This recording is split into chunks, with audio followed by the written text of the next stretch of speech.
आंख से समझ में आ रही है। जिस दिन डॉक्टर की मौत हुई वो शायद साक्षी के केस पर ही काम कर रहे थे। उनकी स्टडी टेबल पर कुछ बुक्स और साक्षी की फाइल खुली हुई मिली। जब कमरे की तलाशी हुई तब मेरी नजर रिपोर्ट्स और किताब पर पड़ी और मैंने उन्हें तसल्ली से स्टडी किया। डॉक्टर ने अपनी फाइल्स रिपोर्ट में कुछ पॉइंट्स मेंशन किए जिसमें उन्होंने लिखा है कि उन्हें इस बात का डाउट है कि साक्षी जो कुछ भी कर रही है वो किसी मनोवैज्ञानिक बीमारी के कारण नहीं बल्कि किसी थर्ड एंटिटी प्रभाव में आकर कर रही है।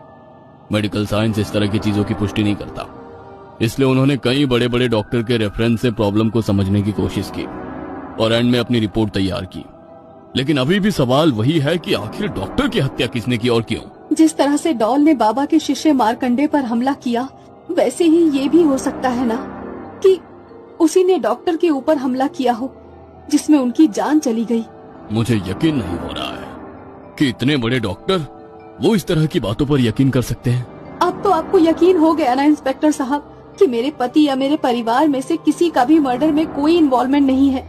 अगर किसी इंसान ने डॉक्टर को मारा होता तो सीसीटीवी कैमरा में घर के अंदर जाते हुए या वहाँ से बाहर निकलते हुए दिखाई जरूर देता। लेकिन ऐसी कौन सी अदृश्य शक्ति थी जो आई डॉक्टर का मर्डर किया और किसी को दिखाई भी नहीं दी। अब सिर्फ और सिर्फ बाबा अंजनी प्रसाद ही उनके प्रश्नों का जवाब दे सकते थे। अपनी बेटी की जीवन